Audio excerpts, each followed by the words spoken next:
यह वीडियो जरा गौर से सुनिएगा। उभय परां शाण्डिल्य शब्द उपपदिभ्याम् वैषम्यात् असिसितम् इति चेन्न अभिज्ञानं वद वैशिष्ट्यात् न च क्लिष्टः परस्मात् नन्तरं विशेषात् ऐश्वर्ये तथेति चेन्न स्वभावयात् अप्रतिशितं परैश्वर्यम् तद्भावाच्च नैवम् इतरेषाम्।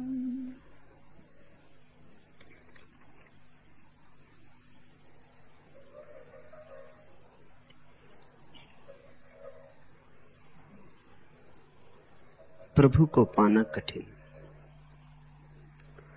लेकिन उसे पाकर उसे कहना और भी कठिन।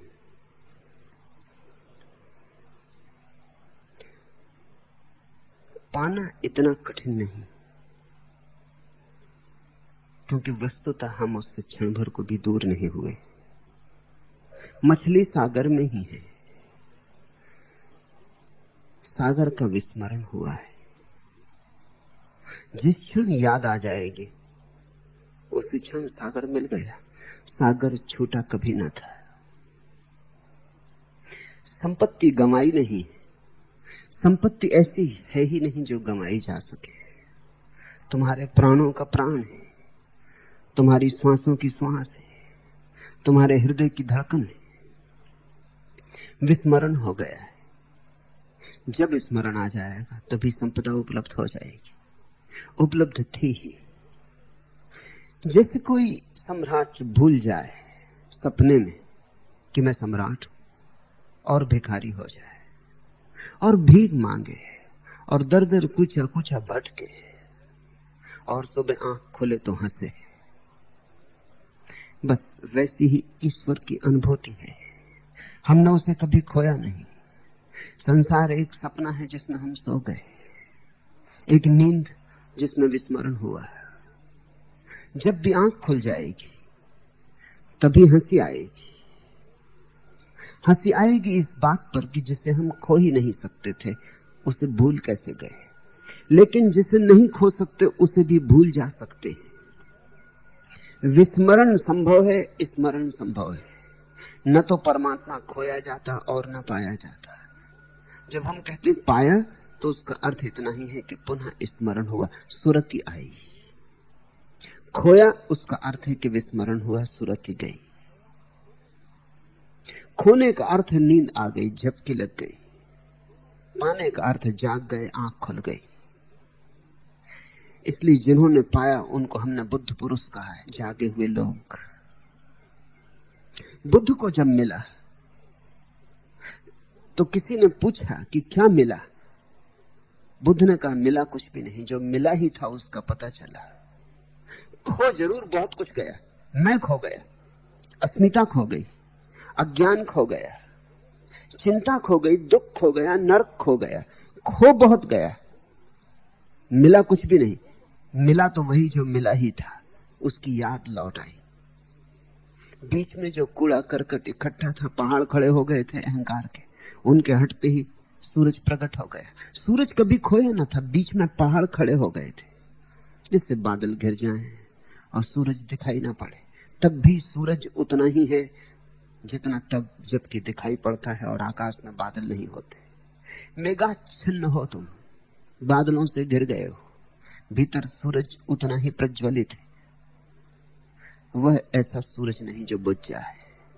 इसलिए ईश्वर को पाना कठिन तो है, क्योंकि याद लानी बड़ी कठिन है। भूले बिसरे बहुत समय हो गया, अनंत काल हो गए, तब से हम सोए, जन्मों जन्मों से सोए।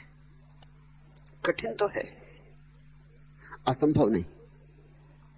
लेकिन उससे भी बड़ी कठिनाई है जो पा लेते हैं वे कैसे कहें उनसे जिन्हें मिला नहीं। जिसकी आंख खुल गई वो कैसे कहे अंधे से कि प्रकाश क्या है।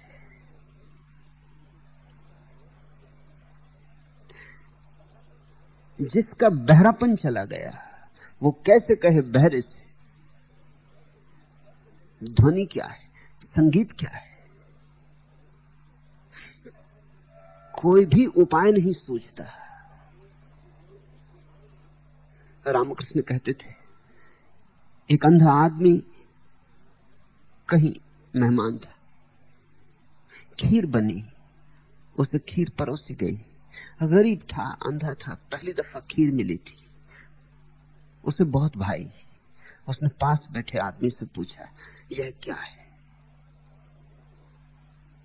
पास के आदमी ने कहा दूध की बनी मिठाई। अंधे ने कहा पहलियां मत पूछो, दूध क्या है।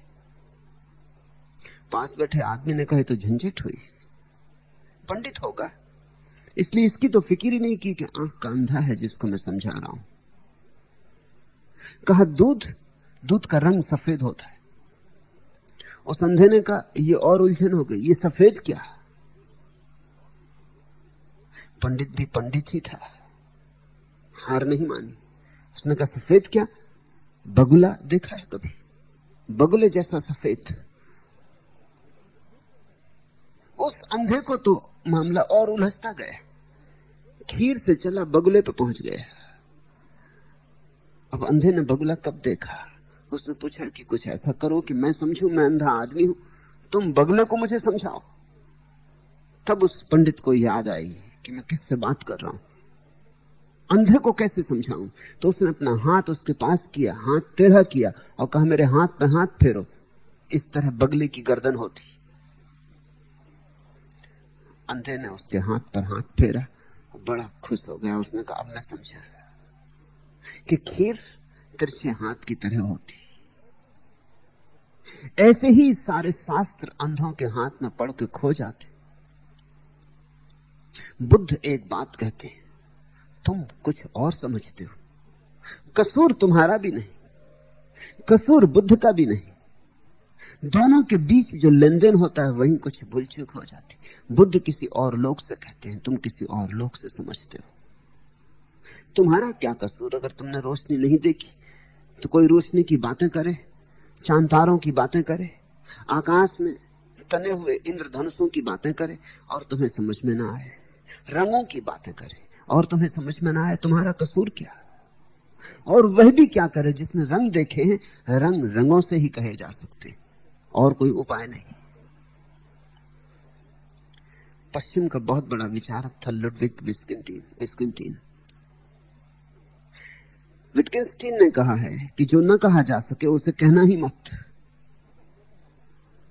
मगर तब तो सारे शास्त्र व्यर्थ हो जाएंगे,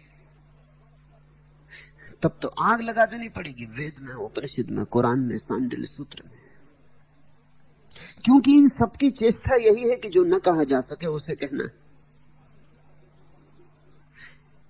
विटकेंस्टीन की बात भी सही मालूम पड़ती है कि जो न कहा जा सके उसे कहना ही क्यों, चुप ही रह जाना बेहतर। जब कहा ही नहीं जा सकता तो कहो मत, क्योंकि तुम जो भी कहोगे वो गलत होगा और तुम जो भी कहोगे वो गलत ढंग से समझा जाएगा, उससे उपद्रव बढ़ेंगे। उसकी बात में बल है। दुनिया में इतने संप्रदाय हैं, वो बुद्ध पुरुषों के द्वारा कही गई बातों का परिणाम है। बुद्ध पुरुषों ने चाहा था कुछ और, हुआ कुछ और। दुनिया में 300 धर्म है और परमात्मा का अनुभव तो एक है। ये 300 धर्म कैसे संभव हुए? ये शब्दों का परिणाम है। जानने वालों ने तो एक जाना, लेकिन जानने वालों ने जब कहा तो उनकी भाषाएं अलग थी। ये बिल्कुल स्वाभाविक है। कबीर बोलेंगे तो कबीर की भाषा ही बोलेंगे, जुलाहे की भाषा होगी। कहेंगे झीनी झीनी बुनी रे चदरिया। अब ये बुद्ध तो नहीं कह सकते, ये वचन बुद्ध की ओंठों पे आ ही नहीं सकता, ये बुद्ध के मस्तिष्क में उतर ही नहीं सकता। झीनी झीनी बुनी रे चदरिया, ज्यों की त्यों धर दीनी रे चदरिया। बुद्ध ने कभी चादर बुनी नहीं, बुद्ध को ये बात याद भी नहीं आ सकती, ये कबीर को याद आती। जीसस बोलते हैं तो बढ़ई के बेटे की तरह बोलते हैं, बुद्ध बोलते हैं तो सम्राट की तरह बोलते हैं। उनकी भाषा अलग होगी, उनके संस्कार अलग हैं, उनके मस्तिष्क का निर्माण भिन्न ढंग से हुआ है। मीरा नाच के बोलती, महावीर नाच के नहीं बोलते। महावीर के मन में नाच की कोई जगह नहीं है, वे स्थिर हो जाते। पहले शायद कभी नाचते भी रहे हों, लेकिन जब जाना तो बिल्कुल ठहर गए, मूर्तिवत हो गए। ये आश्चर्यजनक नहीं है कि जैन और बौद्धों ने ही सबसे पहले पत्थर की मूर्तियां बनाई, क्योंकि बुद्ध और महावीर पत्थर की भांति खड़े हो गए, पत्थर की भांति बैठ गए, संगमरमर से मेल पड़ा। मीरा की मूर्ति बनाओगे तो झूठी होगी, संगमरमर नाचे कैसे? बुद्ध की मूर्ति बनाओगे तो एकदम झूठी नहीं होती, बुद्ध के साथ थोड़ा तारतम्य होता है। बुद्ध भी ऐसे ही बैठे थे, पत्थर की भांति, स्थिर, अडिग, अकंप। मीरा की मूर्ति बनानी हो तो पत्थर से नहीं बन सकती, हां किसी फव्वारे से बन जाए। नाचती हुई कोई चीज चाहिए। पत्थर तो झूठ कर देगा मीरा को। मीरा शायद पहले कभी ना नाची हो, जब जाना तो नाच उठी। नाच उसके भीतर पड़ा होगा, नाच उसके संस्कार में होगा। मीरा ने नाच के कहा वही जो महावीर ने शांत खड़े होके कहा। भाषाएं अलग है, सत्य का अनुभव एक है। कहने वालों ने बहुत ढंग से उसे कहा है, सुनने वालों ने फिर और बहुत ढंग से उसे समझा है। तो एक अनुभव से हजार हजार पंथ निकल जाते हैं। फिर इनमें विवाद है, फिर भयंकर वैमनस्य है,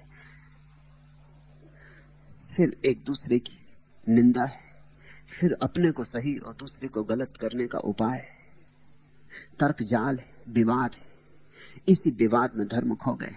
तो विटगेंस्टीन भी ठीक ही कहता है कि अच्छा होता है कि जानने वाले चुप रहे होते, न बोले होते।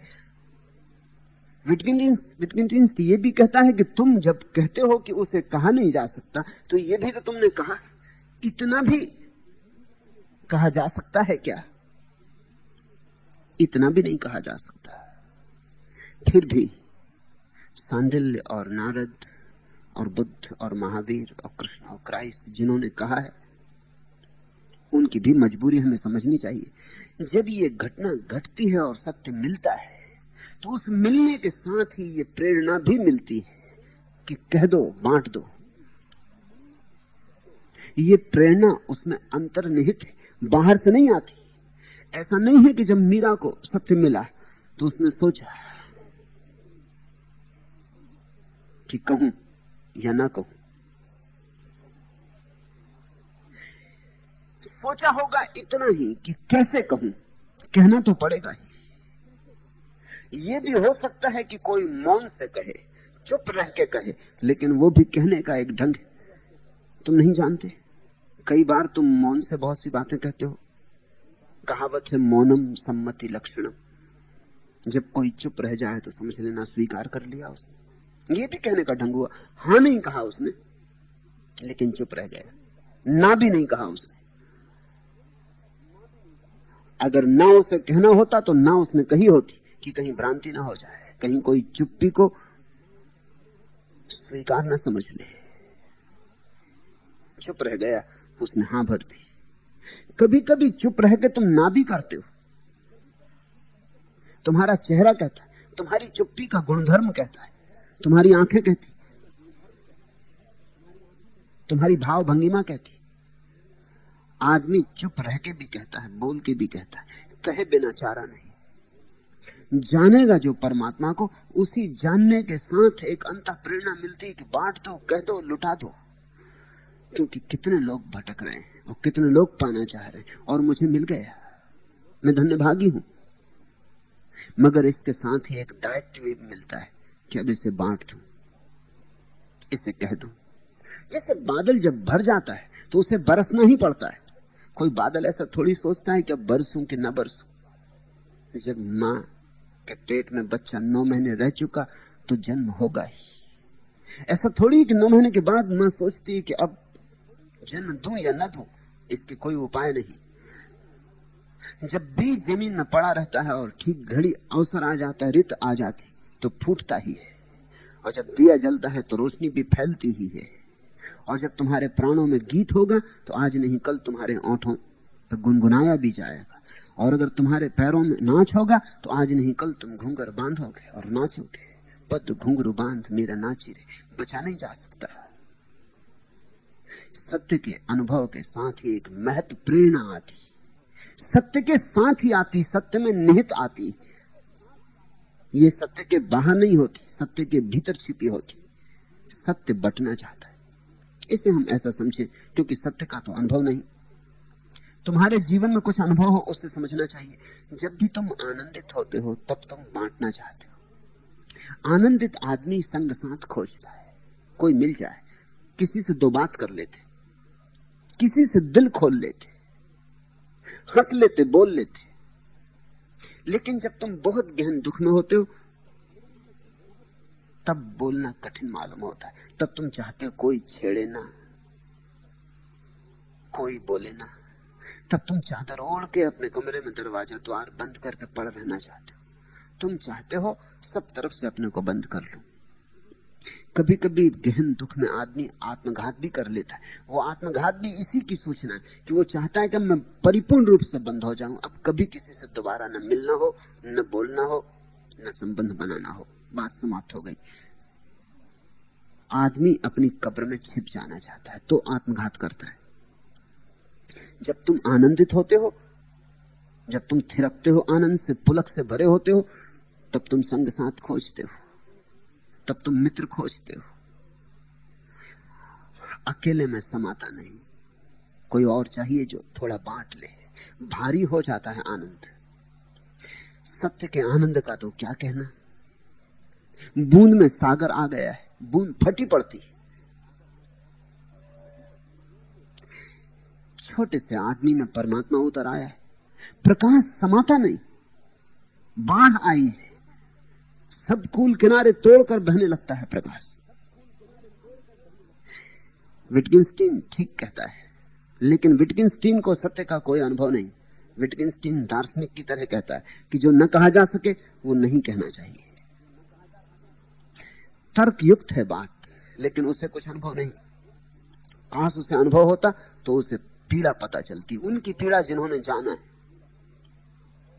ये मनुष्य जाति का सबसे पुराना प्रश्न जो अब तक हल नहीं हुआ कि सत्य की अनुभूति को कैसे प्रकट किया जाए, किस भाषा में, किस विधि में, कैसे कहा जाए कि भूल ना हो, कैसे कहा जाए कि सत्य के साथ अन्याय ना हो, कैसे कहा जाए कि दूसरा वही समझे जो कहा गया है, कुछ का कुछ ना समझ ले, अन्यथा ना समझ ले। जितनी पुरानी धर्म की खोज है उतनी ही पुरानी ये पहेली अब तक तो हल हुई नहीं, आगे भी होगी इसकी संभावना नहीं। ये हो नहीं सकती हल, ये पहेली शाश्वत है। इसी पहेली पर आज सांडिल्य अपना मंतव्य देते हैं। बड़ा अनूठा मंतव्य है। इसके पहले कि तुम सांडिल्य को समझो, हम थोड़ी सी बातों का पुनर्विचार कर लें जो मैंने तुमसे पहले कही। पश्चिम का यहूदी विचारक हुआ मार्टिन बूबर। बूबर कहता है उस घड़ी में 2 बजते हैं, मैं और तू, आई दाऊ। वह घड़ी मैं तू की घड़ी, इधर भक्त बजता है उधर भगवान। भक्त यानी मैं, भगवान यानी तू। तो वह मैं तू का संवाद है। ये बूबर के कहने का ढंग है। दुनिया के बहुत से मनीषियों ने यही ढंग चुना है। हसीद फकीर, बालसेन, यहूदी और फकीर, सबने यही मैं तू का संवाद चुना है। परम अनुभव मैं और तू के बीच संवाद है। मैं और तू के बीच सेतु का जुड़ जाना है। मैं और तू का मिलन है। जैसे संभोग में प्रेमी और प्रेयसी मिल जाते और एक क्षण को एक हो जाते, एक होके भी लेकिन होते दो है, दो होके भी लेकिन होते एक है। देह तो दो बनी रहती, चित्त भी दो बने रहते, आत्माएं भी दो बनी रहती, फिर भी संभोग के एक गहन क्षण में, क्षण भर को सही, एक ऊंचाई आती है, एक शिखर आता है। उस शिखर पर दोनों को अपना विस्मरण हो जाता, दोनों एक हो जाते, आत्मसात हो जाते एक दूसरे में। मगर फिर भी तो दो होते, और दो होके फिर भी एक होते। यही प्रेम की पहेली है, यही प्रेम की पीड़ा भी है कि जिससे एक होना है उससे एक हो के भी एक नहीं हो पाते, कोई उपाय नहीं, और एक हो भी जाते तो भी दो बने रहते।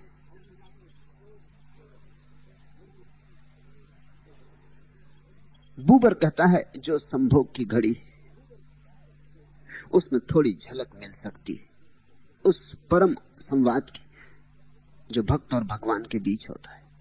वह अनुभव संवाद है, डायलॉग है। मीरा भी राजी होगी, कबीर भी राजी होंगे,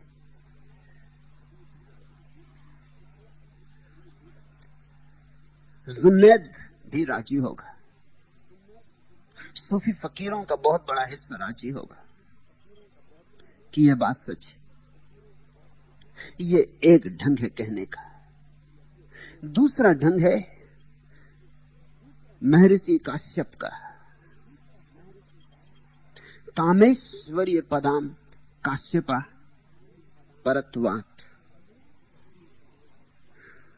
तू से कहेंगे मैं मिट जाता है, तू ही रह जाता है। भक्त लीन हो जाता है, भगवान ही बचता है। जैसे बूंद सागर में गिरी, बूंद तो खो गई, सागर बचा। मैं गया, तू ही बचा। मैं अलग अलग था, यही पीड़ा थी। अब मैं अलग थलग नहीं रहा, अब एक हो गया, अनन्य हो गया। काश्यप जो कहते हैं वही जलालुद्दीन भी कहता है, वही और फकीरों ने भी कहा है। तू है, मैं नहीं। इस बात में भी सच्चाई है, क्योंकि मैं तो एक भ्रांति है।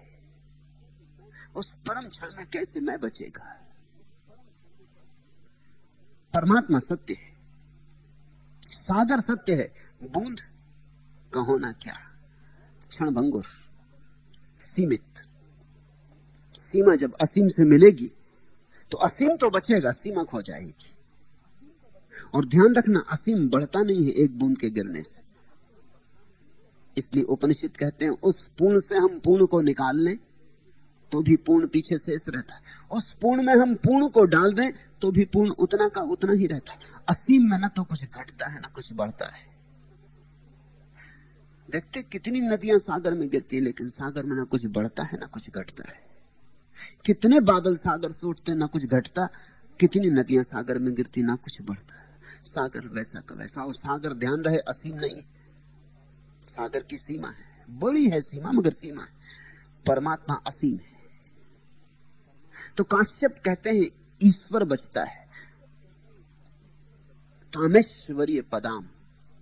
उस परम क्षण में ऐश्वर्य मात्र बचता है। इसे भी समझना, क्योंकि काश्यप ईश्वर भी नहीं कहते, वो कहते हैं ऐश्वर्य बचता है। क्यों ईश्वर नहीं कहते? क्योंकि ईश्वर कहने से तो मतलब यह होगा कि कोई व्यक्ति बचता है। व्यक्ति नहीं बचता, सिर्फ एक अनुभूति बचती, शुद्ध अनुभूति, ऐश्वर्य की, परम ऐश्वर्य की, परम सौंदर्य की, धन्यता की।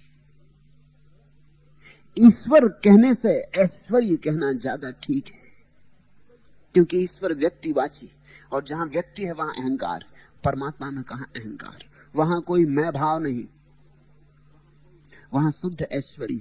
परमात्मा संज्ञा नहीं है, क्रिया है, वस्तु नहीं है, प्रवाह है, गति है, गत्यात्मकता है। काम चलाने के लिए हम ईश्वर कह लेते हैं, क्योंकि ऐश्वर्य की कैसे पूजा करोगे, ऐश्वर्य की कैसे प्रतिमा बनाओगे, ऐश्वर्य की कैसे आराधना करोगे, ऐश्वर्य को कहां खोजोगे? ऐश्वर्य तो सब तरफ फैला हुआ है, भक्त अपनी जरूरत के हिसाब से ऐश्वर्य को संकीर्ण कर लेता है। एक छोटी प्रतिमा में, एक राम की प्रतिमा बनाई है, कृष्ण की प्रतिमा बनाई, कृष्ण की प्रतिमा बना के सुंदर पीतांबर पहनाकर, मोर मुकुट बांध के, हाथ में बांसुरी देकर नृत्य की मुद्रा में खड़ा किया। अब ये जो मोर मुकुट बांधा है, ये सारे जगत के सौंदर्य का संकेत है। ये जो बांसुरी ओंठों पर रखी है, ये सारे जगत में जो गीत व्याप्त है उसका संकेत है। भक्त की जरूरत है। भक्त सीमित है, वो सीमित से ही दोस्ती कर सकेगा। इसलिए कृष्ण ने जब गीता में अपना विराट रूप अर्जुन को दिखाया, अर्जुन घबरा गया। हालांकि उसी ने मांग की थी, उसी ने चाहा था कि तुम मुझे अपना विराट रूप दिखाओ। जब दिखाया तो बहुत घबरा गया। बूंद सागर को देख के थरथराने लगी। इतना विराट सामने खड़ा था कि भय लगने लगा। विराट का अर्थ होगा जिसकी कोई सीमा नहीं, जिसका कोई ओर छोर नहीं।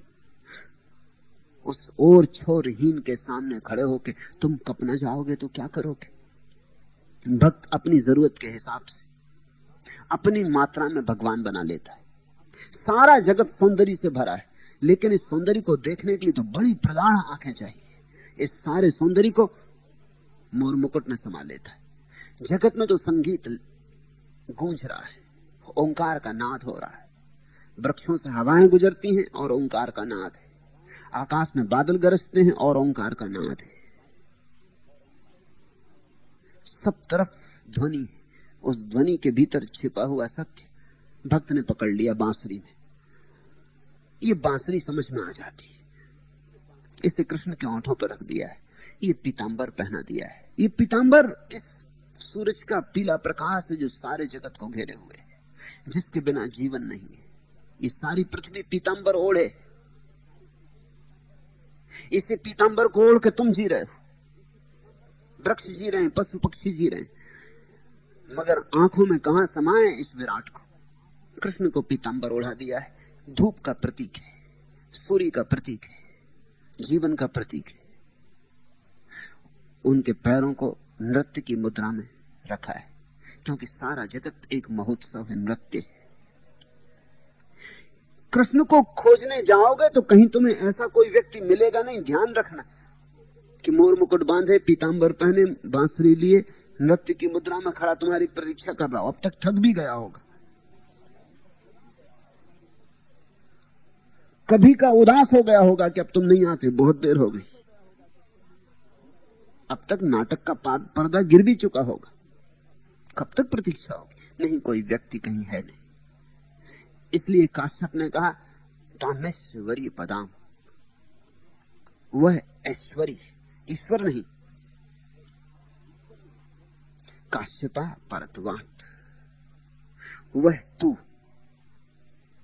मैं चला जाता है, उसका ऐश्वर्य रह जाता है, वह रह जाता है, तू रह जाता है। ये बात पहले से थोड़ी आगे जाती, बूबर से थोड़ी आगे जाती, क्योंकि बूबर में द्वंद बचता है। काश्यप में द्वंद खोया, एक बचा, दो नहीं रहे। तीसरी अभिव्यक्ति बादरायण की है, मैं, अहम ब्रह्मास्मि। वही अभिव्यक्ति वेदांत की, जैन मनीषियों की है, मंसूर की है, अनल हक। वे कहते हैं भीतर जो छिपा है हमारे, वही पूर्ण होकर प्रकट होता है, बाहर कुछ भी नहीं। परमात्मा दूजा नहीं, दूसरा नहीं। परमात्मा तू नहीं, मैं के भीतर छिपा हुआ है, मैं का अंतरतम है। यह बात थोड़ी और गहरी जाती, क्योंकि तू में थोड़ी दूरी है। इतनी दूरी क्यों बचानी?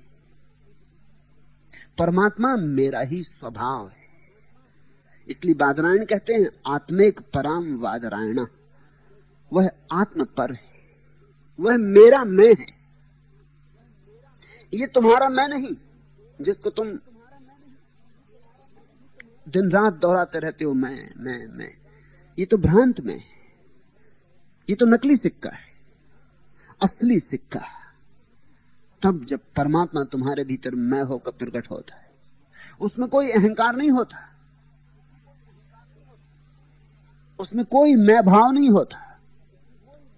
लेकिन बादरायण ये कहना चाहते हैं कि परमात्मा तुमसे बाहर नहीं है, तुम उसे कहीं खोजने मत जाओ। आंख बंद करो, आंख खोलने से नहीं मिलेगा, आंख बंद करने से मिलेगा। डूबो अपने भीतर, डुबकी लगाओ, वही मिलेगा। जीसस कहते हैं उस प्रभु का राज तुम्हारे भीतर से, the kingdom of God is with in you. Badarayana से वे भी राजी होंगे। चौथी अभिव्यक्ति गौतम बुद्ध की, जो और भी गहरी जाती। गौतम बुद्ध कहते हैं ना मैं ना तू, वहां दोनों नहीं। समझना, गौतम बुद्ध की ही यही अनुभूति फिर ज़ेन फकीरों में बड़ी प्रगाढ़ता को उपलब्ध हुई। ये शून्य की अभिव्यक्ति है। एक तरफ बूबर मैं तू, एक छोर पर, दूसरे छोर पर गौतम बुद्ध, बोधि धर्म, रिंझाई, हुई हाई, हुआंगपो, ज़ेन फकीरों की लंबी परंपरा। वे कहते हैं ना मैं न तू, नेति नेति, न यह न वह। क्यों? क्योंकि बुद्ध कहते हैं जब तक मैं है तभी तक तू हो सकता है, और जब तक तू है तभी तक मैं हो सकता है। ये दोनों साथ ही हो सकते हैं। और अगर ये दोनों हैं तो अभी अद्वैत का अनुभव ही नहीं हुआ, अभी एक का अनुभव ही नहीं हुआ। और जब एक का अनुभव होगा तो ये दोनों को मिट जाना होगा, इनमें से कोई भी नहीं बच सकता। परमात्मा को ना तो हम कह सकते हैं मैं, क्योंकि वह तू भी है, और ना हम कह सकते हैं तू, क्योंकि वह मैं भी है। अगर हम कहें मैं तो सीमा बनती, अगर कहें तू तो सीमा बनती, और अगर कहें दोनों तो द्वैत प्रकट हो जाता है, दूरी हो जाती है। इसलिए बुद्ध कहते हैं यह भी नहीं वह भी नहीं। उपनिषद के नेति नेति वचन बुद्ध से राजी होंगे। बुद्ध कहते हैं ना मैं बचता है वहां, न तू बचता है वहां। मैं तू का झगड़ा ही नहीं बचता, मैं तू ही नहीं बचती। एक विराट शून्य घेर लेता है जिसमें दोनों खो जाते। कुछ बचता है जिसके लिए हमारे पास कोई शब्द नहीं। इसलिए बुद्ध कहते हैं अपरिय, अनिर्वचनीय है वह, अव्याख्य है वह, अपरिहारी रूपेण उसे कहा नहीं जा सकता।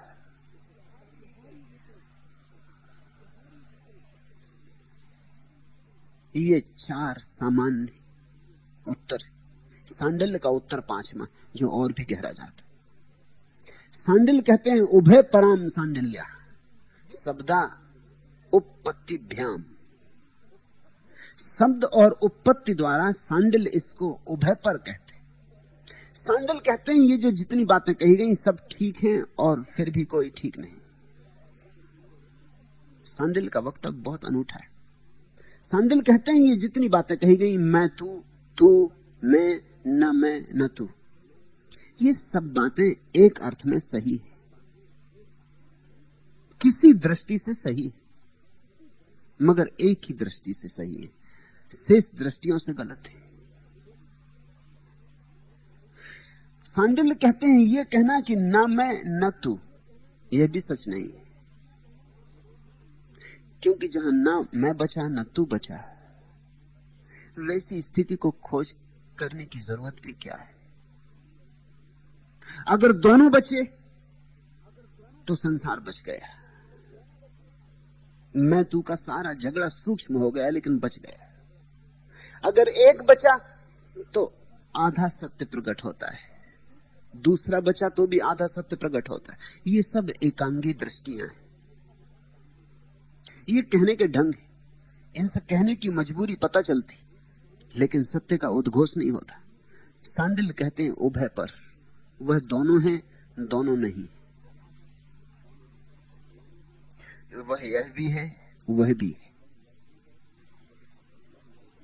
एक वचन है नेति नेति, सांडिल्य कहते हैं इति इति, वह यह भी है वह भी है, दोनों है। और ये सारे वचन सही है, इन सभी वचनों में सत्य का कुछ अंश झलका है, लेकिन पूरा सत्य किसी वचन में नहीं और किसी वचन में कभी हो नहीं सकता है।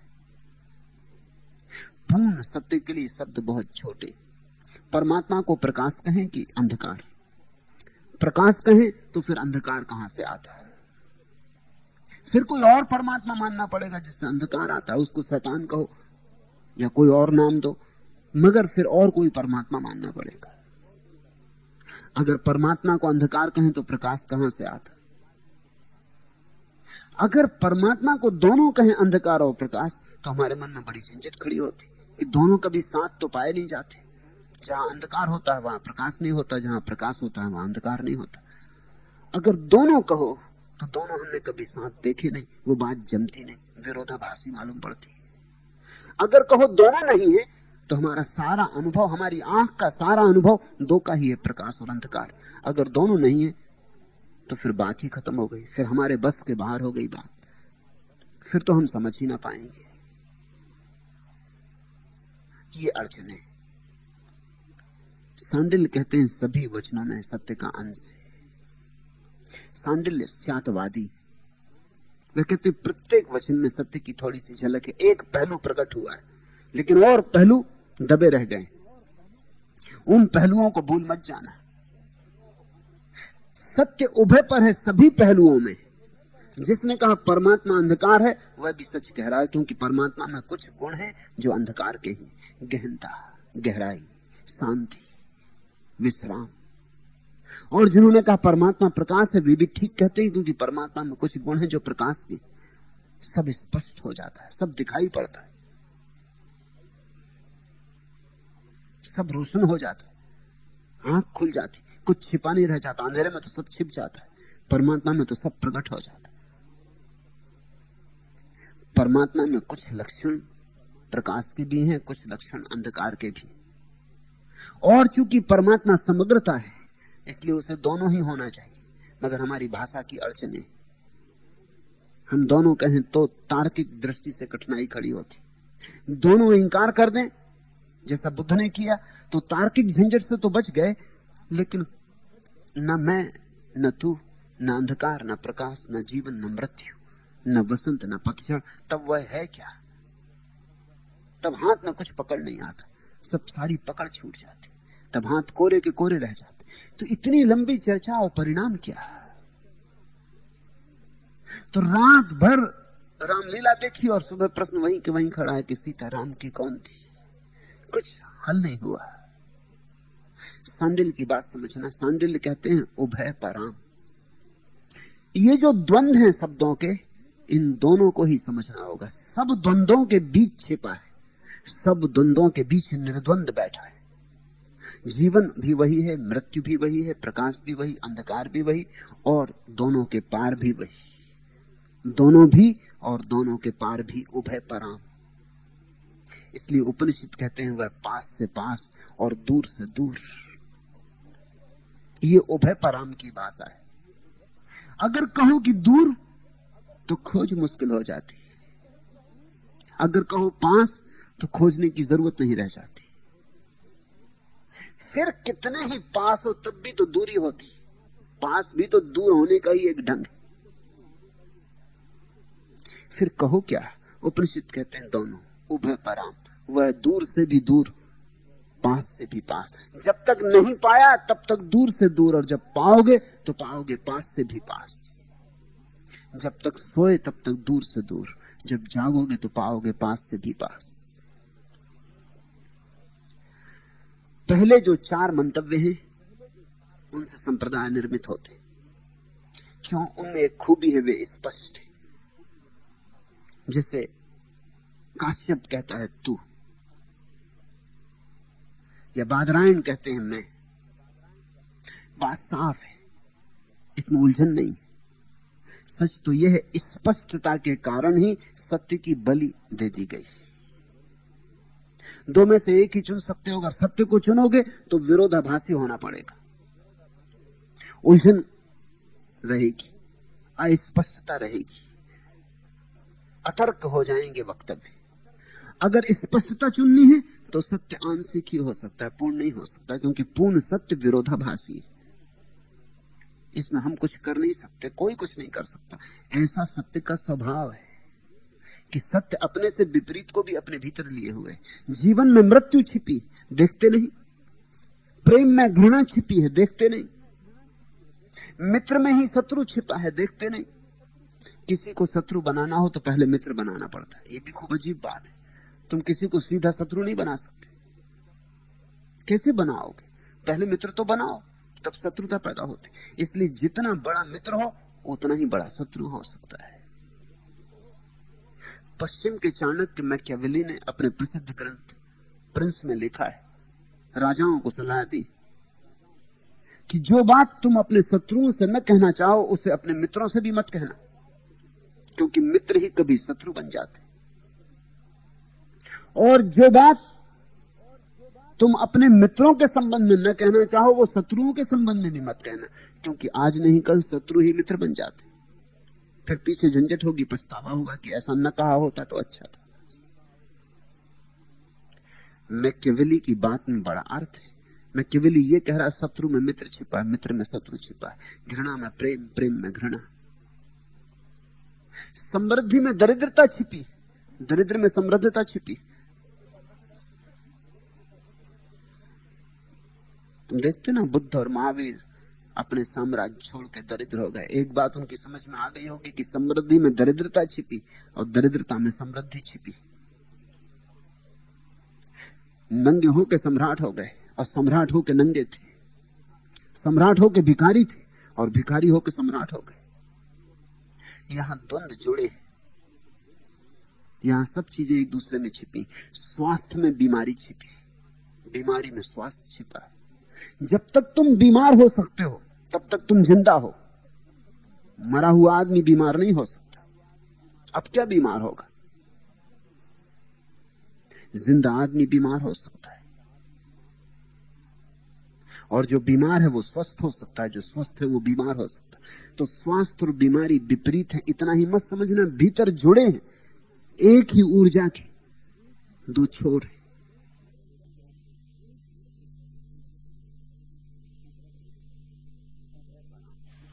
उभय पराम। मगर जब तुम ऐसा कहोगे तो तुम्हारे पीछे कोई संप्रदाय खड़ा नहीं हो सकता। बादरायण का संप्रदाय खड़ा हुआ, बादरायण के ब्रह्म सूत्र शंकर के संप्रदाय के आधार बने। काश्यप का संप्रदाय, लेकिन सांडिल्य का कोई संप्रदाय खड़ा नहीं हुआ, खड़ा हो नहीं सकता। जब सत्य को तुम सब पहलुओं से कहने की कोशिश करोगे तो तुमसे कोई भी राजी नहीं होगा। सत्य को जब तुम सब पहलुओं से कहोगे तो किसी की समझ में बात नहीं पड़ेगी, समझ के पार हो जाएगी, जरा कठिन हो जाएगी। तुम सत्य के साथ तो न्याय कर पाओगे, लेकिन लोग तुम्हारे साथ राजी नहीं होंगे। तुम ये बात समझना, झूठ में स्पष्टता होती। ये तुम्हें उल्टी लगेगी बात, झूठ में स्पष्टता होती। झूठ साफ सुथरा होता, क्योंकि आदमी की बनाई चीज जैसा चाहो वैसा काटो, जैसा चाहो वैसा बनाओ, जो शक्ल देना चाहो दे दो। झूठ तुम्हारे हाथ में होता है, सत्य तुम्हारे हाथ में नहीं। तुम सत्य के हाथ में हो, तुम उसे शक्ल नहीं दे सकते, तुम उसे आकार नहीं दे सकते, तुम उसे रंग नहीं सकते। सत्य तो जैसा है वैसा कहना होगा। लाओ त्सु ने कहा है, और सब तो बड़े बुद्धिमान हैं और बड़े सुस्पष्ट, मेरी बुद्धि बड़ी उलझ गई, मैं तो करीब करीब मूढ़ हो गया हूं। ज्ञानी, परम ज्ञानी कह रहा है कि मैं करीब करीब मूढ़ हो गया हूं, मेरे भीतर सब धुंधला हो गया है, कोई चीज साफ नहीं। दूसरों की बुद्धि तो दोपहरी में, मेरी बुद्धि संध्याकालीन जैसी हो गई, न दिन न रात। तुमने कभी सोचा इस बात पर कि हिंदू अपनी प्रार्थना को संध्या क्यों कहते? इसलिए कहते उभय पराम। प्रार्थना को संध्या कहने की क्या जरूरत? उभय पराम। संध्या का अर्थ है जहां दिन और रात मिलते, जहां ना तो दिन होता न रात होती, दिन भी होता रात भी होती। संध्या एक धुंधल का है, मध्य की घड़ी, संक्रमण का काल है। ऐसी ही दशा है उस परम अनुभव की। न मैं होता, न तू होता, मैं भी होता है, तू भी होता है, उभय पराम। संध्या जैसा है, न तो भरी दोपहरी और न निबड़ रात्रि, न तो मैं और न तू स्पष्ट नहीं है, सब धुंधला धुंधला है। इसलिए तो इस घड़ी को रहस्य की घड़ी कहते, विस्मय की घड़ी। लाओत्सु ठीक कहता है, और सब तो बुद्धिमान है, तर्कयुक्त है, एक मैं ही मूढ़ हो गया हूं, मुझे कुछ साफ साफ नहीं सूझता, मेरे भीतर सब धुंधला धुंधला हो गया। परम ज्ञानी की यही दशा होगी, उसके भीतर सब धुंधला धुंधला हो जाएगा, क्योंकि सब रहस्यपूर्ण हो जाएगा। वहां द्वंद्व एक दूसरे में लीन होते, वहां दो लोकों की सीमाएं मिलती, वहां संध्या घटती। तुमने इस पे भी शायद ख्याल न किया हो कि इस देश में संतों की भाषा को संध्या भाषा कहा जाता है। कबीर की भाषा संध्या भाषा कहलाती, सदुक्कड़ी को संध्या भाषा कहा जाता। क्यों? क्योंकि उस भाषा में चीजें साफ नहीं, गणित की तरह साफ नहीं। विज्ञान और धर्म का यही भेद है। गणित दोपहरी की भाषा बोलता है, कविता अंधेरी रात की भाषा बोलती, धर्म संध्या की भाषा बोलता है। धर्म की कुछ बातें विज्ञान जैसी स्पष्ट होती हैं और धर्म की कुछ बातें काव्य जैसी अस्पष्ट होती, और दोनों के मेल से बड़ी उलझन पैदा होती। पश्चिम में तो संतों ने जो प्रतिपादन किया है उसका नाम ही मिस्टिसिज्म हो गया। कुछ भी साफ सुथरा नहीं, जैसे सुबह धुंधल का छाया हो, घना कुहासा हो, हाथ को हाथ ना सूझे, ऐसी दशा है। रोशनी भी है और हाथ को हाथ भी नहीं सूझता। काव्य साफ साफ रूप से अस्पष्ट होता है, गणित स्पष्ट रूप से स्पष्ट होता है, धर्म स्पष्ट अस्पष्ट दोनों साथ साथ होता है। धर्म चुनाव नहीं करता है। उभय पराम सांडिल्य शब्दा उपपत्तिभ्याम, शब्द और उपपत्ति द्वारा सांडिल्य इसको उभय पर कहते। दो कारणों से उभय पराम कहते। एक, शब्द की सीमा है, सत्य की सीमा नहीं। शब्द को स्पष्ट होना ही चाहिए, नहीं तो उसका प्रयोजन ही खो जाएगा।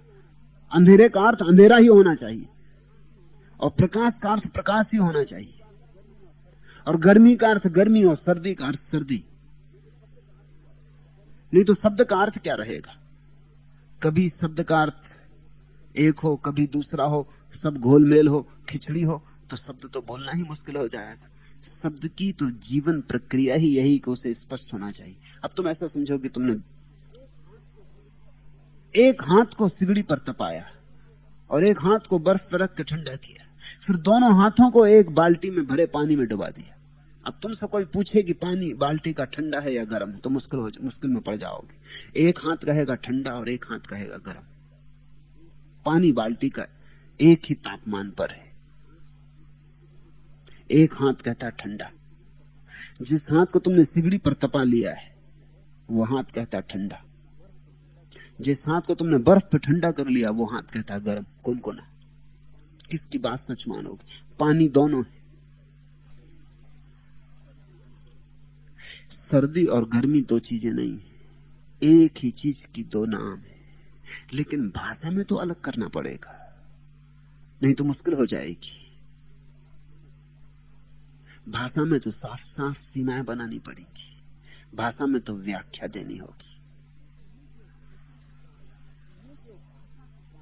ये जो भाषा के कारण उपद्रव पैदा हो रहा है, सांडिल कहते हैं, मैं तुमसे कहना चाहता हूं, सत्य उभय परक है।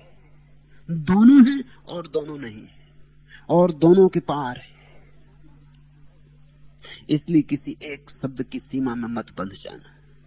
और उपपत्ति, उस अनुभूति तक पहुंचते पहुंचते तुम्हारे भीतर इतनी क्रांतियां घट जाती। पहली क्रांति तो घटती, तुम्हारे विचार शांत हो जाते। जहां विचार शांत हुए वहां शब्द विलीन हो जाते।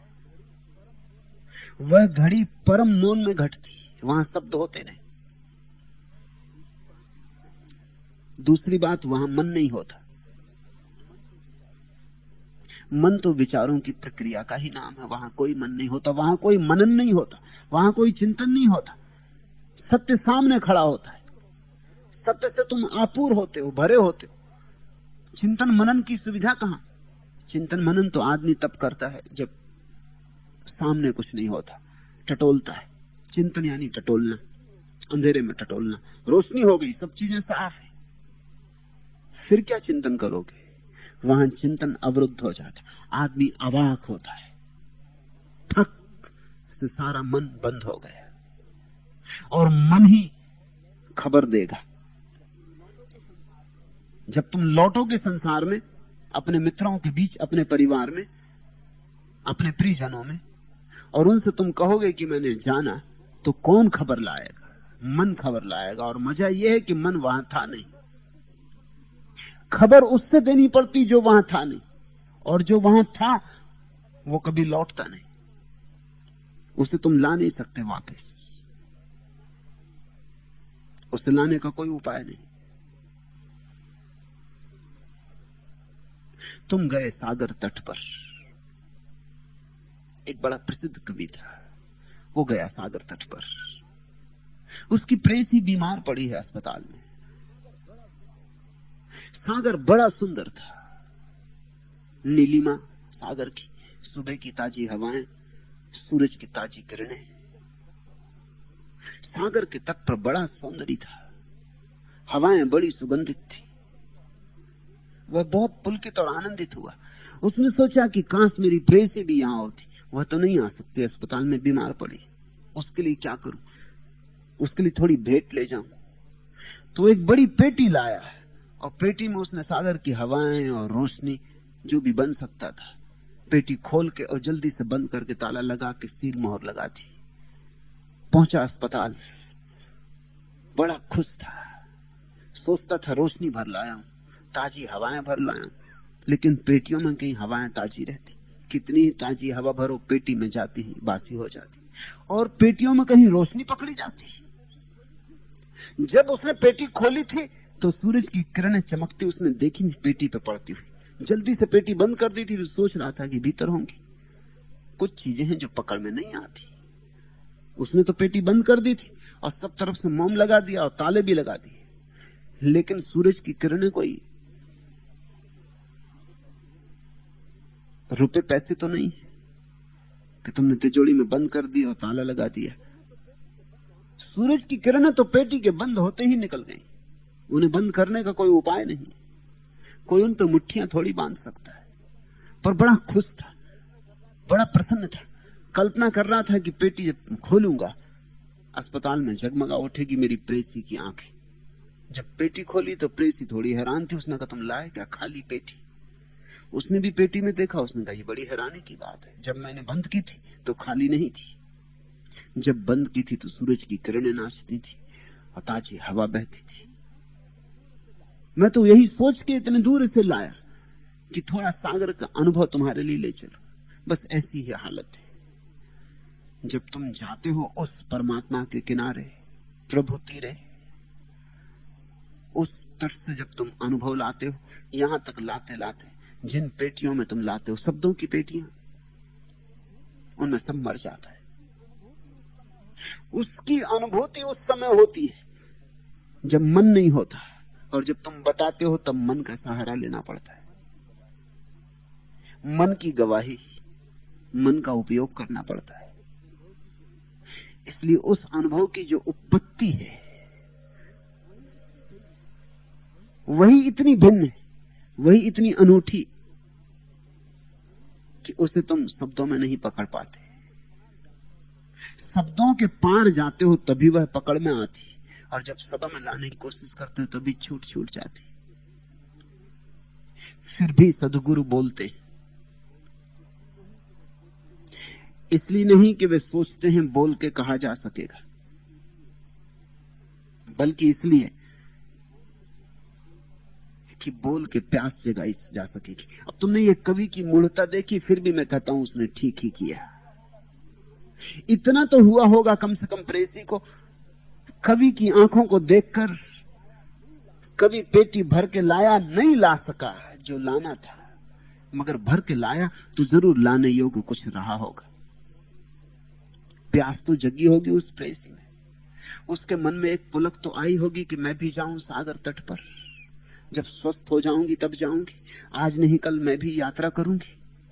स्वस्थ अगर हुई होगी कभी तो उसने जो पहली बात कही होगी, मुझे ले चलो सागर तट। तुम लाना चाहे थे, कुछ नहीं ला पाए,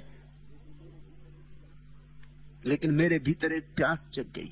उस दिन से मैं सो नहीं पाई ठीक से, उस दिन से मुझे सपना सागर का आ रहा है, उस दिन से मैं बार बार उसी विचार से भर गई हूं। यद्यपि मुझे कुछ पता नहीं कि तुमने क्या देखा था वहां, लेकिन तुमने देखा जरूर था। तुम्हारी अवाक आंखें, तुम्हारा विस्मय विमुग्ध चेहरा, तुम्हारे लाने का भाव, तुम्हारी भंगिमा, तुम्हारा जिस प्रेम से तुमने पेटी खोली थी, और जिस किम कर्तव्य विमूढ़ तुम खड़े हो गए थे पेटी को खाली देखकर, उससे एक बात तो मुझे समझ में आ गई थी कि तुमको जरूर भर के लाए थे, अन्यथा तुम पेटी ना ढोते। तुमको संपदा लाए थे जो लाई नहीं जा सकी, संपदा थी जरूर। तुम जैसे थके हारे रह गए थे, तुम्हें जैसे भरोसा नहीं आया था, तुमने बार बार पेटी उखाड़ के खोल के देखी थी कि हुआ क्या, किरणें गई कहां, हवा कहां है, वो सागर का जो थोड़ा सा टुकड़ा लाया था वो कहां है। तुम्हारी उस सारी मनोस्थिति ने मेरे मन में एक प्यास जगा दी थी कि जैसे ही ठीक हूं, जैसे ही चल पाऊं, सागर जाना है। बस यही होता है। सांडिल्य कहें कि कपिल कहें कि कणाद कि नारद कि काश्यप की बादरायण, कौन कहे, किस ढंग से कहे, किस तरह की पेटी लाए, बड़ी कि छोटी कि सोने की कि लोहे की कि लकड़ी की कि सुंदर की असुंदर कि नक्काशी वाली, किस ढंग की पेटी लाए, मूल्यवान की कम मूल्यवान, इससे कुछ भेद नहीं पड़ता। इतनी बात पक्की है कि जब भी बादरायण लौटे, काश्यप लौटे, सांडिल्य लौटे, तब उनके प्रेमियों ने अनुभव किया कि कुछ है जो हमने नहीं देखा, उन्होंने देखा है। कुछ है जो उनके जीवन में घट गया है और हमारे जीवन में घटना चाहिए, घटने योग्य कुछ है। और ये भी देखा कि वो कह नहीं पा रहे, उनकी जबान लड़खड़ाती है। बड़े से बड़े संत भी तुतलाते, क्योंकि परमात्मा का अनुभव ऐसा है, उसे कहो कैसे। गूंगे केरी सरकरा, गूंगे ने शक्कर चख ली, कहो कैसे।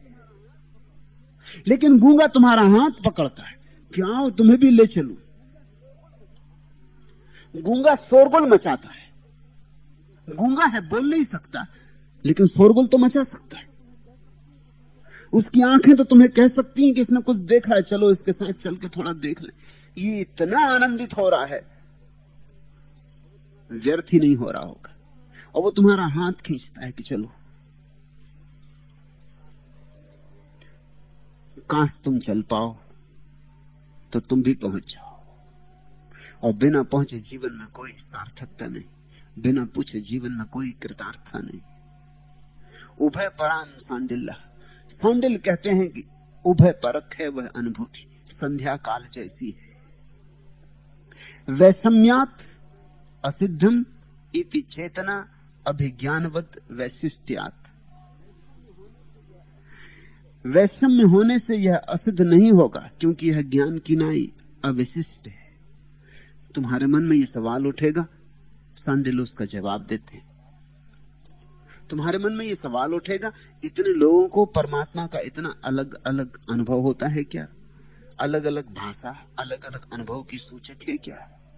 भिन्न भिन्न लोग भिन्न भिन्न बातें कहते हैं, एक ही परमात्मा है या बहुत परमात्मा है? कौन जाने, इनके अनुभव भी अलग अलग परमात्मा के होते हो। इतना वैषम्य है अभिव्यक्ति में, तो क्या परमात्मा में भी इतना वैषम्य है? सांडिल्य कहते हैं नहीं, उसमें कोई वैषम्य नहीं है, वह विराट है।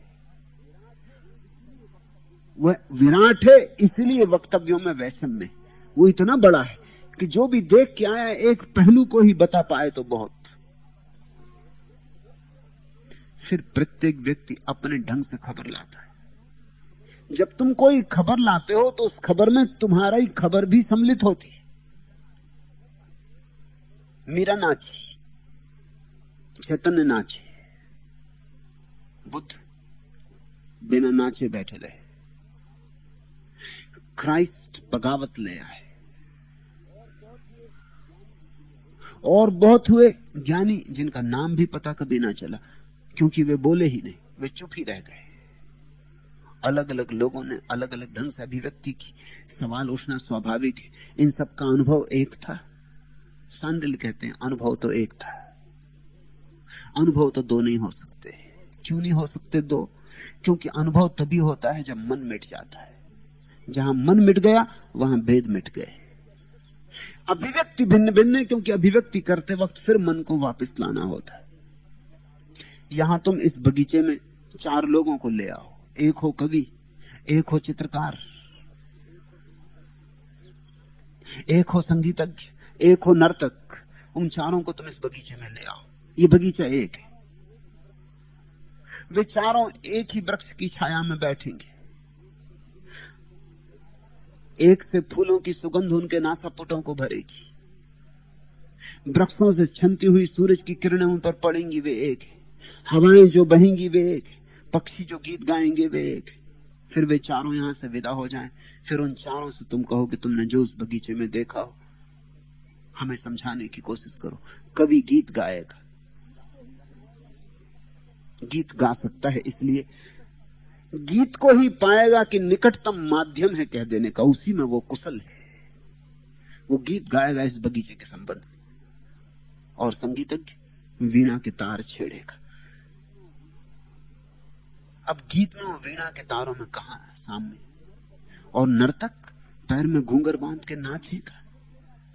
नर्तक नाच के खबर देगा कि हवाएं कैसी नाचती थी और वृक्ष कैसे मस्त थे। गायक गाकर गीत लिखकर कहेगा कि पक्षियों की गुनगुनाहट में क्या छिपा था, और हवाएं जब वृक्षों से निकलती थी तो कैसा ध्वनि, कैसा नाद पैदा हो रहा था। और चित्रकार चित्र बनाएगा, उसमें रंग होंगे, न उसमें शब्द होंगे, न नृत्य होगा, न ध्वनि होगी, रंग होंगे। ये चारों की अपनी विशिष्टताएं प्रविष्ट हो जाएंगी अभिव्यक्ति में। इससे ये पता नहीं चलता कि उन्होंने जो जाना था वो अलग अलग था। जाना तो एक था, लेकिन जनाते वक्त अलग अलग हो गया। वैषम्य होने से ये असिद्ध नहीं होता कि परमात्मा एक नहीं। परमात्मा तो एक है। एक का नाम ही परमात्मा है। जो एक सभी में समाया हुआ है, जो समग्र का प्राण है, उसका नाम परमात्मा है। समग्रता का नाम परमात्मा है। लेकिन उसका जो अनुभव होता है वो प्रत्येक का अपना अपना होता है। अभिव्यक्ति में भेद पड़ जाते। परमात्मा विशिष्ट विशिष्ट ढंग से प्रकट नहीं होता। उसका होना तो अविशिष्ट है। ये बड़ा महत्वपूर्ण वचन है। वैषम्यात असिद्धम इति चेतना अभिज्ञानवद वैशिष्ट्यात्। उसमें कोई वैशिष्ट नहीं है, वो तो सामान्य है, अविशिष्ट है। जिसको ज़ैन फकीर कहते हैं ऑर्डिनरी, अति समान, सामान्य, उसमें कुछ विशिष्टता नहीं। एक ज़ैन फकीर से किसी ने पूछा कि तुम निर्वाण को उपलब्ध हो गए, तुमने प्रभु को जान लिया, अब तुम्हारे जीवन की विधि क्या है? पहले तुम्हारे जीवन की विधि क्या थी? उस फकीर ने कहा, पहले लकड़ी काटता था, कुएं से पानी खींचता था। अब उस फकीर ने कहा, हाउ मार्वेलस, हाउ वंडरस, कैसा विस्मय, कैसा चकित करने वाली घटना है। अब भी मैं जंगल से लकड़ी काटता हूं, कुएं से पानी भरता हूं। आदमी ने पूछा, फिर फर्क क्या है? फर्क बहुत है। फर्क जो देख ले उसके पास आंख है, पहले भी जंगल से लकड़ी काटता था, लेकिन तब मैं था, लकड़ी काटने वाला था। कुएं से पानी भरता था, तब मैं था, मैं भरने वाला था। अब भी कुएं से पानी भरा जा रहा है और अब भी लकड़ी काटी जा रही है। How marvellous! और चकित करने वाली बात क्या है, इतना विस्मय होने की बात क्या है? ये फकीर ये क्यों कहता है, कितना आश्चर्य! अब भी लकड़ी काटी जाती, अब भी कुएं से पानी भरा जाता, न कोई भरने वाला है न कोई काटने वाला है। मैं तो गया, अब वही काटता, अब मैं नहीं बचा। लेकिन जगत तो जैसा है वैसा ही चलता है। तुम बदल जाते हो, तुम्हारा मैं गिर जाता है। परमात्मा में जब तुम्हारा मैं गिर जाता तो और कुछ नहीं बदलता। फिर भी तुम दुकान पर बैठोगे, बैठना ही चाहिए। फिर भी तुम बाजार में जाओगे, जाना ही चाहिए, लेकिन तुम नहीं बचे। तुम जाओगे फिर भी कोई नहीं जाएगा, दुकान पर तुम बैठोगे फिर भी कोई नहीं बैठेगा। वही तो कृष्ण ने अर्जुन से कहा कि तू लड़, तू बीच में मत आ, तू अपने को छोड़, जो उसे करना है करने दे, तू वाहन बन, तू निमित्त हो जा। तू चिंता मत कर कि इन लोगों को मार डालेगा, जिनको मरना है वो मर चुके। तू सिर्फ बहाना होगा। तो कर्ता की भ्रांति छोड़, कर्ता वही एक है। तो जो साधु संत अपने अनुभव के कारण विशिष्ट होने का दावा करने लगते हैं, समझ लेना उन्हें अनुभव नहीं हुआ। ये विशिष्टता का दावा तो अहंकार का ही नया रूप है। कहते मैं त्यागी, मैं ऐसा, मैं वैसा। जो सिंहासनों पर बैठ जाते हैं, विशिष्टता का दावा करने लगते हैं, वो गलती में, अनुभव नहीं हुआ। जिनको अनुभव हुआ है वो तो एकदम सामान्य हो जाएंगे, वो तो तुम्हारे जैसे ही सामान्य होंगे। उनमें तुम में कुछ भेद नहीं होगा। भेद अगर होगा तो भीतर होगा, जो तुम्हें दिखाई भी नहीं पड़ सकता। भेद अगर होगा तो आंतरिक होगा, वे ही जानेंगे अपने भेद को। और उनके जीवन में यही सामान्यता होगी।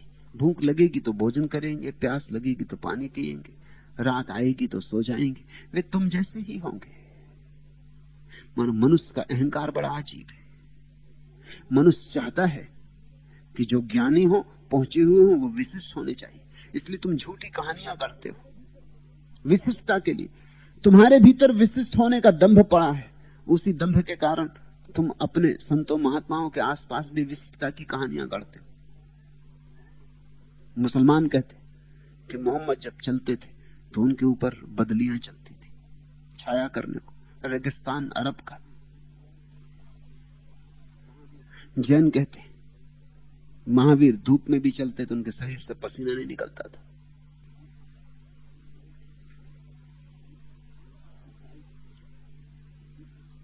ईसाई कहते कि जीसस का जन्म कुंवारी मरियम से हुआ।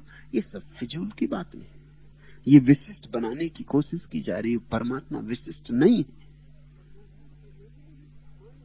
परमात्मा सामान्य से भी सामान्य है, क्योंकि परमात्मा सामान्य में ही छिपा है।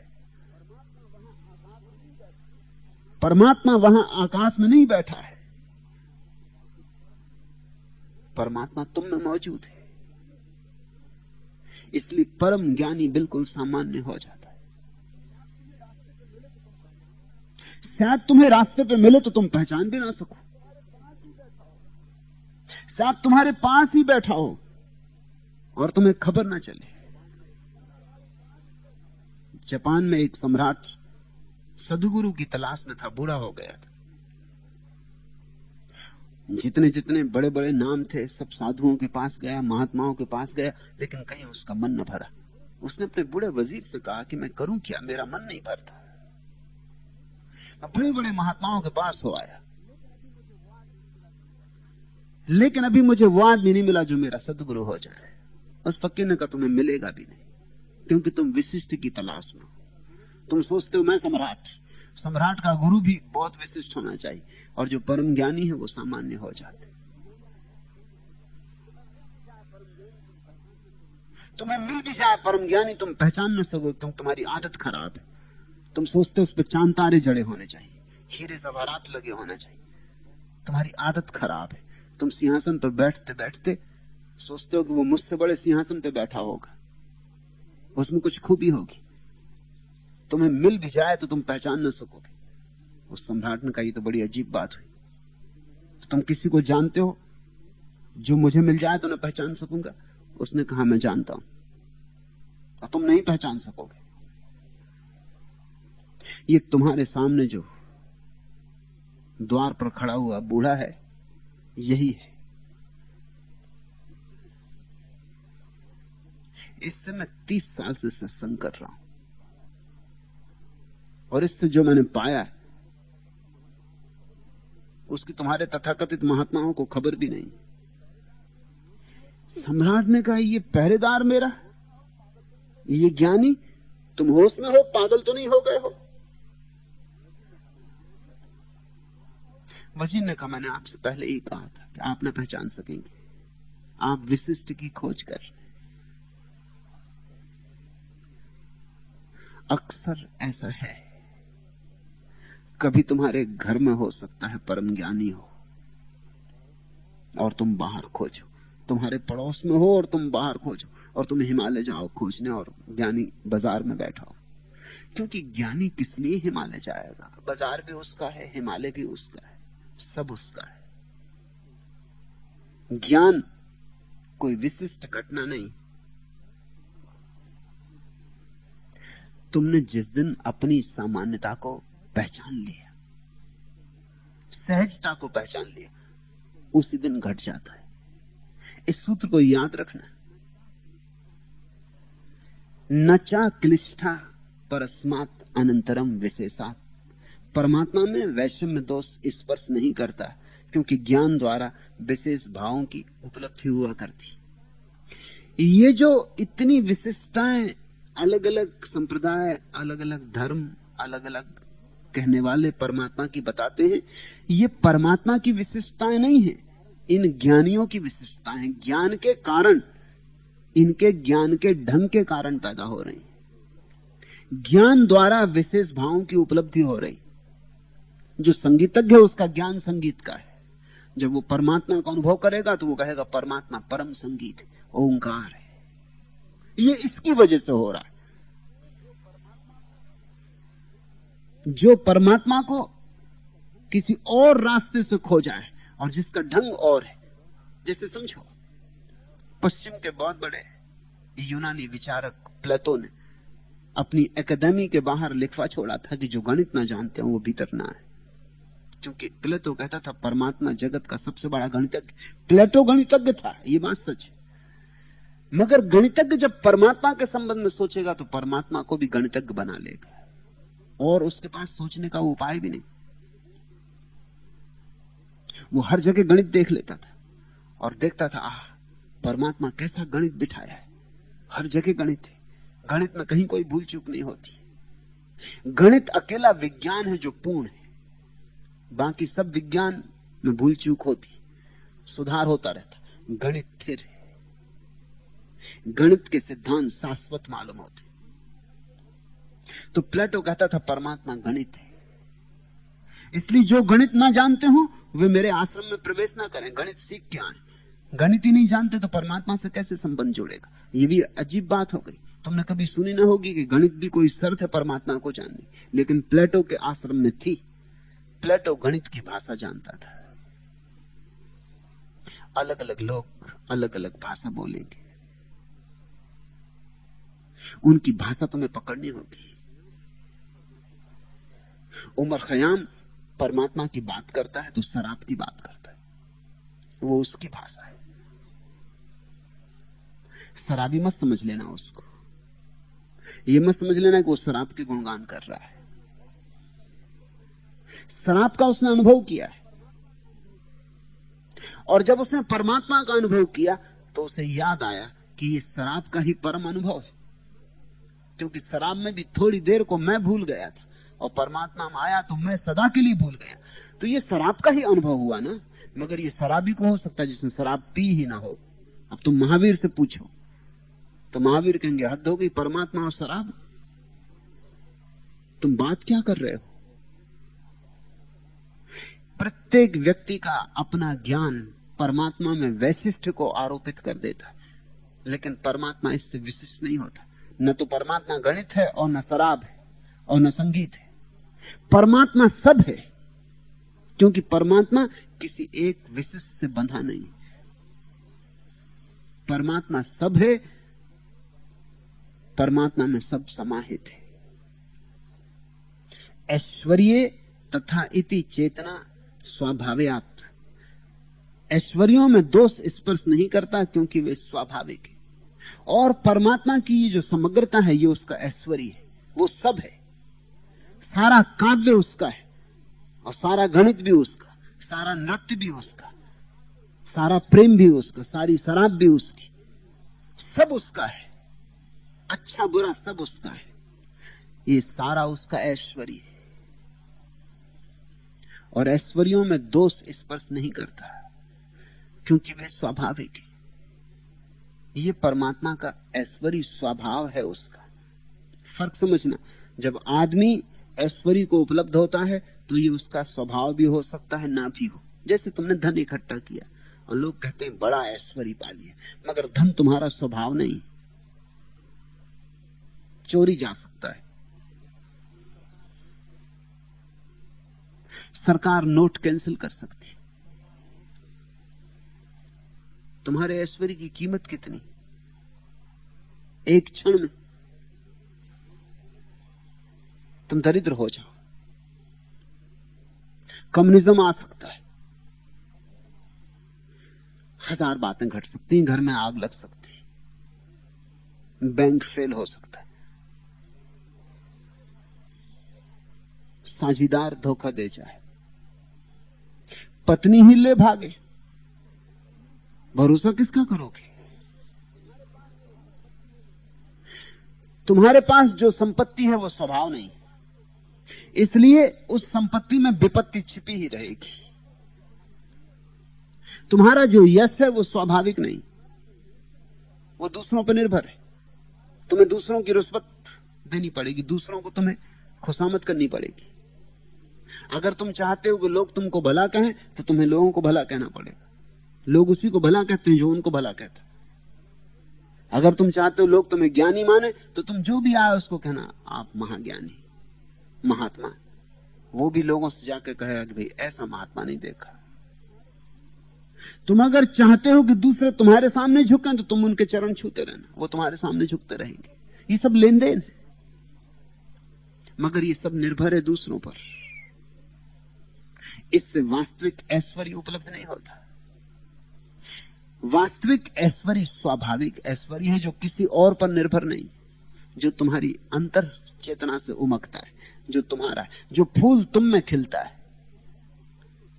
क्या तुम सोचते हो जंगल में जो फूल खिलता है वो कम ऐश्वर्यवान होता है क्योंकि उसकी कोई प्रशंसा नहीं करता, और क्योंकि किसी गुलाब की प्रदर्शनी में उसे रखा नहीं जाता, क्योंकि फोटोग्राफर उसके फोटो नहीं निकालते, अखबारों में उसकी खबर नहीं छपती, शायद जंगल से कोई गुजरे भी नहीं, वो फूल खिले, नाचे हवाओं में, सुगंध को बिखेरे, गिर जाए, खो जाए, इतिहास में कभी उसका अंकन ना हो। मगर क्या तुम सोचते हो वो फूल ऐश्वर्यवान नहीं था? वो ऐश्वर्यवान था। वो जिया, नाचा, और क्या चाहिए? वो अपने स्वभाव को उपलब्ध हुआ। दो तरह के ऐश्वर्य हैं। एक कल्पित ऐश्वर्य जो दूसरों पर निर्भर होता है। कल्पित ऐश्वर्य में जो ज्यादा खो गया वो स्वाभाविक ऐश्वर्य को नहीं खोज पाता है। जो फालतू धन में उलझ गया वो असली धन से वंचित रह जाता है। एक स्वाभाविक ऐश्वर्य है जो किसी पर निर्भर नहीं, तुम पर ही निर्भर है। उसे कोई चुरा नहीं सकता, उसका कोई खंडन नहीं कर सकता, उसे तुमसे कोई छीन नहीं सकता।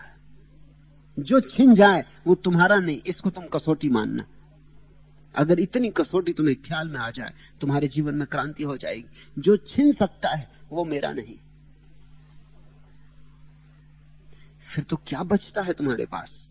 सिर्फ तुम्हारे भीतर का बोध बचता है, ध्यान बचता है, जागरूकता, चैतन्यता बचती है। कृष्ण उसी के लिए अर्जुन से कहें, नैनम छिदंती शस्त्राणि नैनम दहति पावका। वो जो भीतर है उसे ना तो शस्त्र छेद सकते और ना आग जला सकती। वही तुम हो, वही तुम्हारा ऐश्वर्य है। जब सांडिल्य परमात्मा के ऐश्वर्य की बात कर रहे हैं तो वो ऐसे ही ऐश्वर्य की बात कर रहे हैं। उसके ऐश्वर्य में दोष स्पर्श नहीं करता, तुम्हारे ऐश्वर्य में बड़ा दोष स्पर्श करता है। समझो, तुम्हें धनी होना है तो बहुतों को गरीब बनाए बिना तुम धनी ना हो सकोगे, ये दोषी हो गई बात। तुम्हें धनी होना है तो एक ही उपाय है कि हजारों लोग गरीब हो जाएं। तुम्हें यशस्वी होना है तो एक ही उपाय है कि हजारों लोग यशस्वी ना हो पाए। उतना साफ नहीं दिखाई पड़ता तुम्हें, लेकिन बात वही की वही। कितने लोग राष्ट्रपति हो सकते हैं इस देश में? 60 करोड़ आदमी, 60 करोड़ को तुम राष्ट्रपति घोषित कर दो, फिर राष्ट्रपति कौन होने का मतलब रहा? राष्ट्रपति होने का मतलब तभी तक है जब तक एक ही राष्ट्रपति हो सकता है। 60 करोड़ राष्ट्रपति न हो पाए, इसकी चेष्टा करनी पड़ेगी तो ही मजा है। तो एक राष्ट्रपति होता है, लेकिन इसमें बड़ी हिंसा हो गई। एक राष्ट्रपति हो गया और एक को छोड़ के बाकी 60 करोड़ दीनहीन रह गए। उनकी दीनहीनता पर तुम्हारा गौरव खड़ा है। तुम अमीर हो गए और लाखों लोगों की जिंदगी सड़ गई तुम्हारी अमीरी के कारण। तुमने एक बड़ा महल खड़ा कर लिया और अनेक लोगों के झोपड़े छिन गए। ये तो दोष से भरी बात है। यह बात असली ऐश्वर्य की नहीं। असली ऐश्वर्य तो वही है कि किसी से तुम कुछ न छीनो, तुम्हारी अभिव्यक्ति हो और किसी से कुछ छिने ना। समझो, अगर तुम ध्यान में आगे बढ़ो तो किसी का ध्यान नहीं छिनता, और तुम अगर प्रेम में आगे बढ़ो तो किसी का प्रेम नहीं छिनता। तुम अगर शांत होने लगो तो ऐसा नहीं कि कुछ लोगों को अशांत होना पड़ेगा तब तुम शांत हो पाओगे। किसी को अशांत होने की कोई जरूरत नहीं। सच तो यह है कि तुम जितने शांत होगे दूसरे लोग शांत हो जाएंगे, क्योंकि तुमसे शांति की तरंगें पैदा होंगी। इसको जीवन में एक बुनियादी कसौटी समझना है। जो होने में दूसरे का चिंता हो कुछ, समझ लेना कि वो सांसारिक है, और जिस होने में किसी का कुछ ना चिंता हो, वरन उल्टा तुम्हारे होने से दूसरे का भी बढ़ता हो, उसे समझना कि वो स्वाभाविक है। स्वभाव यानी परमात्मा ऐश्वर्यों में दोष स्पर्श नहीं करता, क्योंकि वे स्वाभाविक है। परमात्मा को हमने सदा से इस देश में लक्ष्मी नारायण कहा है। गांधी ने एक बेहुदा शब्द जरूर शुरू किया, दरिद्र नारायण। वो शब्द बेहुदा है। गांधी समझे नहीं ऐश्वर्य का ये भेद। उन्होंने तो समझा कि जो ऐश्वर्य यहां का होता है वही ऐश्वर्य परमात्मा का भी, तो परमात्मा को लक्ष्मी नारायण कहना ठीक नहीं। लेकिन परमात्मा की जिस लक्ष्मी की बात हो रही वो लक्ष्मी और है, वो स्वाभाविक है, वो उसकी अंतः स्थिति है। और जब भी कोई व्यक्ति परमात्मा को उपलब्ध होता है तब फिर ऐश्वर्य को उपलब्ध होता है, तब वो पुनः फिर ईश्वर हो जाता है। प्रत्येक व्यक्ति भगवान हो सकता है। भगवान शब्द का अर्थ इतना ही होता है, स्वाभाविक भाग्य, भाग्यवान। लेकिन स्वाभाविक होना चाहिए, किसी से छीना झपटी ना हो, अपना हो, निज का हो। जो दूसरे से लिया गया है उसमें पाप है, जो किसी से छीन के लिया गया है उसमें हिंसा है। तुम उसी ऐश्वर्य में प्रमुदित और प्रफुल्लित होना जो तुम्हारा है, और तुम परमात्मा से अपने को दूर न पाओगे। उसी ऐश्वर्य में बढ़ते बढ़ते तुम ईश्वर हो जाओगे। अप्रतिसिद्धम पर ऐश्वर्यम तत्भावात चाना एव इतरेशाम। ईश्वर के ऐश्वर्य कभी भी प्रतिसिद्ध नहीं होते, उनकी नित्यता ही देखने में आती, परंतु जीव गणों में वैसा नहीं। ईश्वर के ऐश्वर्य कभी प्रतिसिद्ध नहीं होते, उन्हें कभी छीना नहीं जा सकता, नष्ट नहीं किया जा सकता, असिद्ध नहीं किया जा सकता, खंडित नहीं किया जा सकता। लेकिन जीव गणों में वैसा नहीं, क्योंकि जीव गणों ने जिस ऐश्वर्य को ऐश्वर्य समझ लिया है वह ऐश्वर्य ही नहीं, विपत्ति को संपत्ति समझे बैठे, विपदा को संपदा समझे बैठे, पराये को अपना समझे बैठे। फिर अड़चन होती है। और तुमने देखा, दुनिया का खेल तुमने देखा, एक आदमी पद पर होता है, लोग बड़ा सम्मान देते, पद से नीचे उतरते ही सारा सम्मान तिरोहित हो जाता, सम्मान ही तुरंत हो जाता। इतना नहीं, बदला लेते। जिन्होंने फूल मालाएं पहनाई थी वही फिर जूते फेंकते, वही लोग।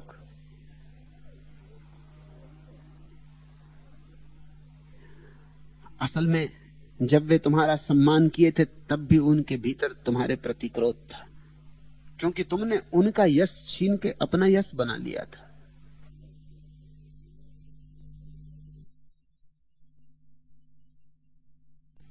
वे तुम्हें क्षमा नहीं कर पाते। सत्ता में तुम होते हो तो बर्दाश्त कर लेते, सत्ता में तुम होते हो तो तुम्हारा विरोध भी नहीं कर सकते। तुम्हारे हाथ में शक्ति है, तुम नुकसान पहुंचा सकते हो, इसलिए झुके रहते, प्रतीक्षा करते जब मौका मिल जाएगा। तुम देखते हो इंदिरा के खिलाफ कितनी किताबें लिखी जा रही। ये सारे लोग कहां थे? ये सारे लोग इंदिरा के पक्ष में लिख रहे थे और बोल रहे थे।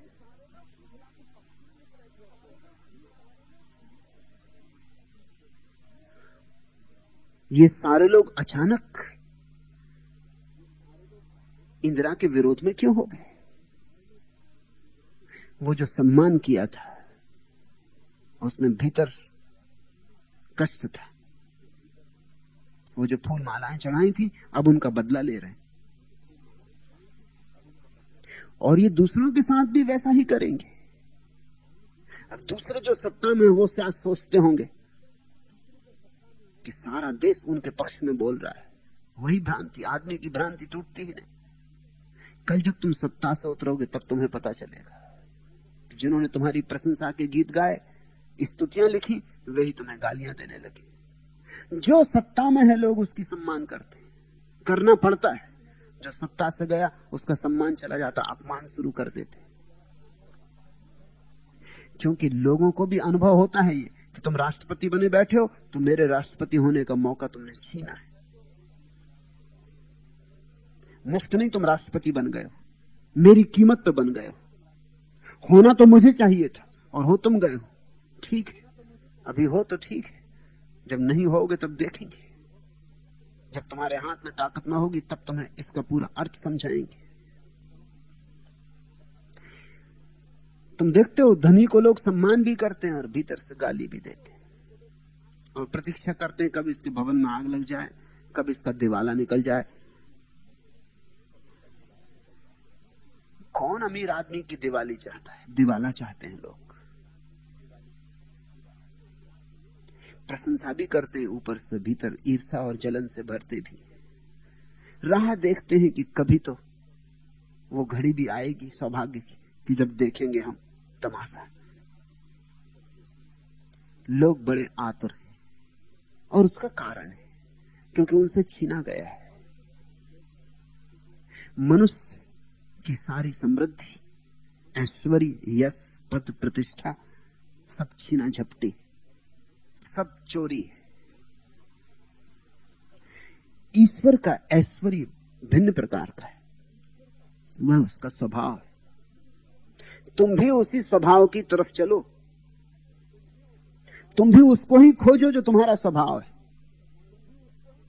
तुम किसी से छीन के अपनी संपदा को, अपने व्यक्तित्व को, अपनी गरिमा को बड़ा मत करो।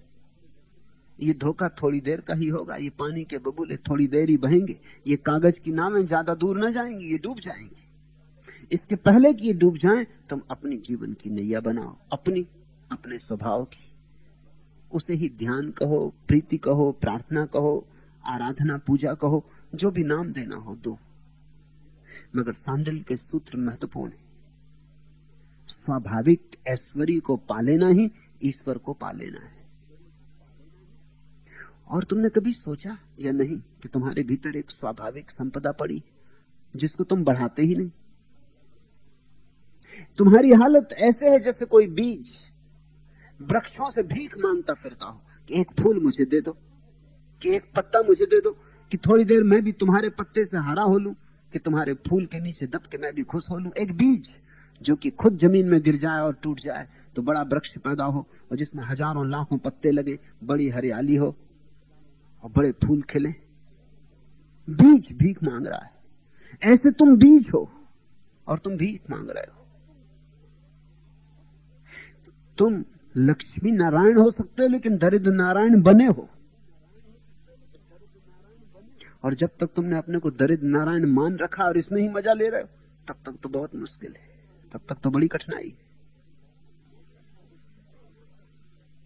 तुम लक्ष्मी नारायण हो, सारी संपदा तुम्हारी, सारे जगत का ऐश्वर्य तुम्हारा, सारे फूल सारे चांद तारे तुम्हारे। तुम्हारी मुट्ठी में होने की जरूरत ही नहीं है क्योंकि तुम्हारे हैं ही। मुट्ठी बांधने की कोई आवश्यकता नहीं।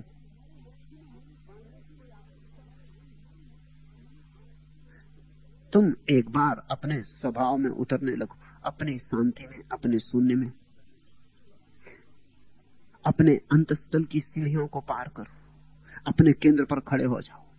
वहां खड़े होते ही बीज टूट जाएगा। बीज यानी अहंकार। अहंकार की खोल टूट जाएगी। उसके टूटते ही तुम वृक्ष बन जाओगे और तब तुम्हारे भीतर से जो नाद पैदा होगा वो अलग अलग होगा।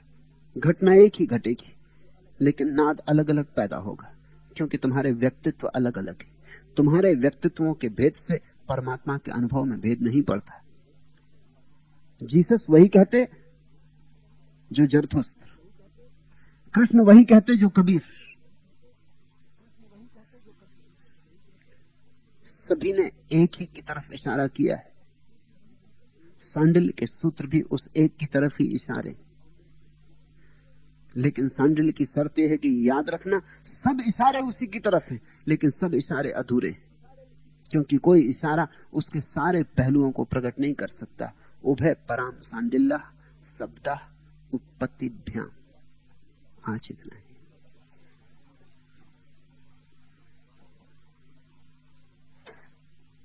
अगर यह वीडियो आपको अच्छी लग रही हो तो वीडियो को लाइक और चैनल को सब्सक्राइब करें।